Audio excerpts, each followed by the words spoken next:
യൂതിത്തിന്റെ പുസ്തകം അധ്യായം 12. ശത്രുപാളയത്തിൽ വസിക്കുന്നു. വെള്ളിപ്പാത്രങ്ങൾ വച്ചിരിക്കുന്ന മുറിയിലേക്ക് അവളെ നയിക്കാൻ അവൻ അവരോട് ആജ്ഞാപിച്ചു.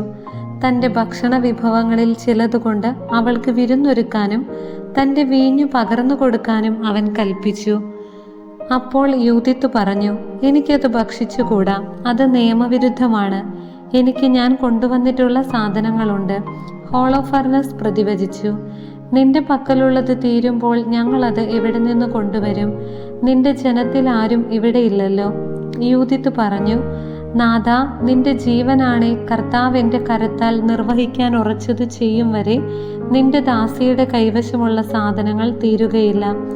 അനന്തരം ഹോളോഫർണസിന്റെ ഭൃത്യന്മാർ അവളെ കൂടാരത്തിനുള്ളിലേക്ക് കൊണ്ടുപോയി. അർദ്ധരാത്രി വരെ അവൾ ഉറങ്ങി. പ്രഭാതത്തിനു മുൻപ് അവൾ ഉണർന്നു. ഹോളോഫർണസിന്റെ അടുത്തേക്ക് ആളെ അയച്ച് അവൾ അപേക്ഷിച്ചു, നിന്റെ ദാസി പുറത്തുപോയി പ്രാർത്ഥിക്കുന്നതിന് കൽപ്പിച്ചനുവദിക്കണം. അവളെ തടയരുതെന്ന് ഹോളോഫർണസ് കാവൽഭടന്മാർക്ക് കൽപ്പന നൽകി. അവൾ 3 ദിവസം പാളയത്തിൽ പാർക്കുകയും രാത്രി തോറും ബത്തൂലിയ താഴ്വരയിൽ പോയി പാളയത്തിലെ അരുവിയിൽ കുളിക്കുകയും ചെയ്തു. അരുവിയിൽ നിന്ന് പുറത്തു വരുമ്പോൾ അവൾ സ്വജനങ്ങളെ ഉദ്ധരിക്കുന്നതിന് മാർഗം കാണിച്ചു തരണമേ എന്ന് ഇസ്രായേലിന്റെ ദൈവമായ കർത്താവിനോട് പ്രാർത്ഥിച്ചു പോന്നു. അങ്ങനെ സംശുദ്ധയായി അവൾ കൂടാരത്തിലേക്ക് മടങ്ങുകയും അത്താഴം കഴിയുന്നതുവരെ അവിടെ തങ്ങുകയും ചെയ്തു. ഹോളോഫർണസിന്റെ വിരുന്ന്. 4-ാം ദിവസം ഹോളോഫർണസ് സേനാധിപന്മാരെ ആരെയും ക്ഷണിക്കാതെ അടിമകൾക്ക് മാത്രമായി ഒരു വിരുന്നൊരുക്കി.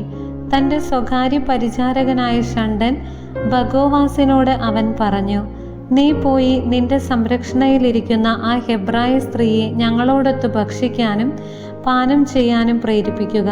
അത്തരമൊരു സ്ത്രീയുടെ സഹവാസം ആസ്വദിക്കാതെ വിടുന്നത് അപമാനകരമാണ്.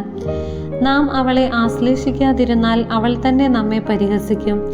ബഗോവാസ് യൂതിത്തിനെ സമീപിച്ചു പറഞ്ഞു, സുന്ദരിയായ പരിചാരികെ വരിക, ഹോളോഫർണസിന്റെ സാന്നിധ്യത്തിൽ ബഹുമാനിതയാവുക, വീഞ്ഞു കുടിച്ച് ഞങ്ങളോട് തുല്ലസിക്കുക.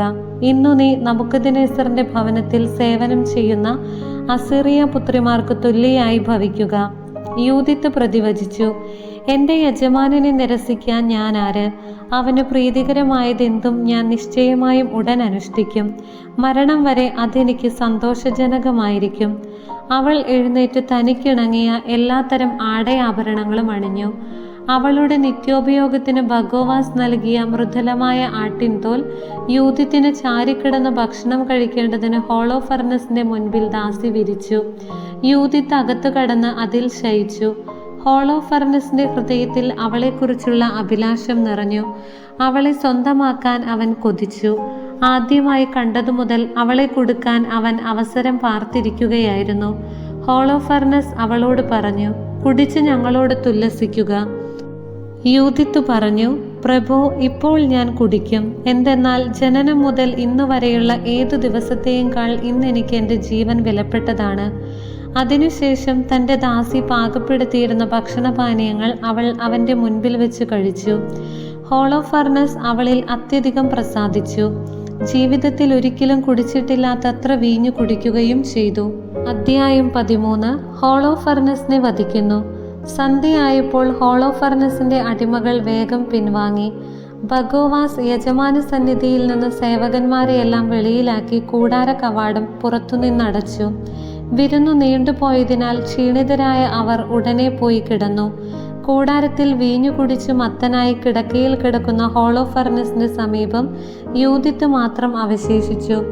ശയനമുറിയിൽ നിന്ന് താൻ പുറത്തു വരുന്നതുവരെ പതിവ് പോലെ കാത്തു നിൽക്കാൻ അവൾ ദാസിയോട് പറഞ്ഞിരുന്നു. താൻ പ്രാർത്ഥിക്കാൻ പോകുമെന്നും അവൾ പറഞ്ഞിരുന്നു. ബഗോവാസിനോടും അങ്ങനെ തന്നെ പറഞ്ഞു. അങ്ങനെ എല്ലാവരും പോയി. ചെറിയവനോ വലിയവനോ ആരും കിടക്കറയിൽ അവശേഷിച്ചില്ല. യൂതിത്ത് അവന്റെ കിടക്കയ്ക്കടുത്തു നിന്നുകൊണ്ട് ഹൃദയത്തിൽ മന്ത്രിച്ചു, സർവശക്തനായ ദൈവമായ കർത്താവേ, അവിടുന്ന് ഇപ്പോൾ ജെറുസലേമിന്റെ മഹത്വത്തിനു വേണ്ടിയുള്ള എൻ്റെ പ്രവൃത്തിയെ കടാക്ഷിക്കണമേ. അവിടുത്തെ അവകാശമായ ജനത്തെ സഹായിക്കാനും ഞങ്ങൾക്കെതിരെ വരുന്ന ശത്രുക്കളെ നശിപ്പിക്കാൻ ഞാൻ ഏറ്റെടുത്ത കർത്തവ്യം നിർവഹിക്കാനുമുള്ള അവസരമാണിത്. അവൾ ചെന്ന് കിടക്കയുടെ അറ്റത്തുള്ള തൂണിൽ ഹോളോഫർണസിന്റെ തലയ്ക്ക് മുകളിലായി തൂങ്ങിക്കിടന്ന വാൾ എടുത്തു. അവൾ കിടക്കയ്ക്കടുത്തു വന്ന് അവൻ്റെ തലമുടിയിൽ പിടിച്ചു പ്രാർത്ഥിച്ചു. ഇസ്രായേലിൻ്റെ ദൈവമായ കർത്താവെ, ഇന്നെനിക്ക് ശക്തി തരണമേ. അവൾ തൻ്റെ സർവ്വശക്തിയും ഉപയോഗിച്ച് അവൻ്റെ കഴുത്തിൽ 2 പ്രാവശ്യം വെട്ടി ശിരസ് ശരീരത്തിൽ നിന്ന് വേർപെടുത്തി. ശരീരം കിടക്കയിൽ നിന്നുരുട്ടി താഴെയിട്ടു. മേൽക്കട്ടിയും തൂണുകളിൽ നിന്നു വലിച്ചെടുത്തു. അല്പം കഴിഞ്ഞ് അവൾ പുറത്തു കടന്ന് ഹോളോ ഫർണസിന്റെ ശിരസ് ദാസിയെ ഏൽപ്പിച്ചു. അവൾ അത് ഭക്ഷണസഞ്ചിയിൽ നിക്ഷേപിച്ചു. ഉടൻ തന്നെ ഇരുവരും നിത്യവും പ്രാർത്ഥനയ്ക്ക് പോകും പോലെ പുറത്തേക്ക് പോയി. അവൾ പാളയത്തിലൂടെ കടന്ന് താഴ്വര ചുറ്റി മല കയറി ബത്തൂലിയായുടെ കവാടങ്ങളിലെത്തി. യൂദിത്ത് മടങ്ങിയെത്തുന്നു. യൂദിത്ത് ദൂരെ വെച്ച് തന്നെ കവാടത്തിലെ കാവൽക്കാരോട് വിളിച്ചു പറഞ്ഞു, തുറക്കൂ, വാതിൽ തുറക്കൂ. നമ്മുടെ ദൈവം ഇപ്പോഴും നമ്മോട് കൂടെയുണ്ട്.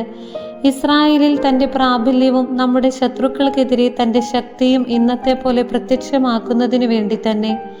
അവളുടെ നഗരത്തിലെ ആളുകൾ അവളുടെ ശബ്ദം കേട്ടപ്പോൾ ഇറങ്ങി നഗര കവാടത്തിലേക്ക് ഓടിച്ചെന്ന് ശ്രേഷ്ഠന്മാരെ വിളിച്ചുകൂട്ടി. വലുപ്പ ചെറുപ്പമെന്നയെ അവരെല്ലാവരും ഒന്നിച്ചോടി. കാരണം അവൾ തിരിച്ചെത്തിയെന്ന് വിശ്വസിക്കാൻ അവർക്ക് കഴിഞ്ഞില്ല. അവർ വാതിൽ തുറന്ന് അവരെ അകത്തു കടത്തി വെളിച്ചത്തിനു വേണ്ടി തീ കത്തിക്കുകയും അവരുടെ ചുറ്റും കൂടി നിൽക്കുകയും ചെയ്തു. അവൾ ഉച്ചത്തിൽ പറഞ്ഞു, ദൈവത്തെ സ്തുതിക്കുവിൻ, അവിടുത്തെ പുകഴ്ത്തുവിൻ. ഇസ്രായേൽ ഭവനത്തിൽ നിന്ന് തൻ്റെ കാരുണ്യം പിൻവലിക്കാത്തവനും ഈ രാത്രി എൻ്റെ കരത്താൽ നമ്മുടെ ശത്രുക്കളെ നശിപ്പിച്ചവനുമായ ദൈവത്തെ സ്തുതിക്കുവിൻ. അനന്തരം അവൾ സഞ്ചിയിൽ നിന്ന് ആ തലയെടുത്ത് അവരെ കാണിച്ചുകൊണ്ട് പറഞ്ഞു, നോക്കൂ, അസീറിയൻ സൈന്യാധിപനായ ഹോളോ ഫർണസിന്റെ ശിരസും മേൽക്കട്ടിയും. ഇതിന്റെ കീഴിലാണ് കുടിച്ചു മത്തുപിടിച്ച് അവൻ ശയിച്ചത്. ഒരു സ്ത്രീയുടെ കൈയാൽ കർത്താവ് അവനെ വീഴ്ത്തി. ഞാൻ പോയ വഴിയിൽ എന്നെ സംരക്ഷിച്ച കർത്താവാണ്. എൻ്റെ മുഖമാണ് അവനെ നാശത്തിന്റെ കെണിയിൽ കുടുക്കിയതും പാപകരമായ പ്രവൃത്തിയാൽ എന്നെ മലിനയാക്കുകയോ അപമാനിക്കുകയോ ചെയ്യാൻ ഇടവരുത്താതിരുന്നതും. ജനം അത്ഭുത പരതന്ത്രരായി ദൈവത്തെ കുമ്പിട്ട് ആരാധിച്ച് ഏകസ്വരത്തിൽ ഉദ്ഘോഷിച്ചു, ഞങ്ങളുടെ ദൈവമേ, അവിടുന്ന് വാഴ്ത്തപ്പെടട്ടെ. അവിടുത്തെ ജനത്തിന്റെ ശത്രുക്കളെ ഇന്ന് അവിടുന്ന് നിന്ദ്യരാക്കി. ഉസിയ അവളോട് പറഞ്ഞു, മകളെ, ഭൂമിയിലെ സ്ത്രീകളിൽ വെച്ച് അത്യുന്നതനായ ദൈവത്താൽ ഏറ്റവും അധികം അനുഗ്രഹിക്കപ്പെട്ടവളാണു നീ. ആകാശവും ഭൂമിയും സൃഷ്ടിച്ചവനും ശത്രു നേതാവിൻ്റെ തല തകർക്കാൻ നിന്നെ നയിച്ചവനുമായ ദൈവമായ കർത്താവ് വാഴ്ത്തപ്പെടട്ടെ. ജനം ദൈവത്തിൻ്റെ ശക്തി അനുസ്മരിക്കുമ്പോൾ നീ ദൈവത്തിൽ അർപ്പിച്ച പ്രത്യാശ അവരുടെ ഹൃദയങ്ങളിൽ നിന്ന് വിട്ടുപോവുകയില്ല. ഇതു നിനക്കൊരു ശാശ്വത ബഹുമതിയാകാൻ ദൈവം കനിയട്ടെ. അനുഗ്രഹങ്ങളാൽ അവിടുന്ന് നിന്നെ നിറയ്ക്കട്ടെ.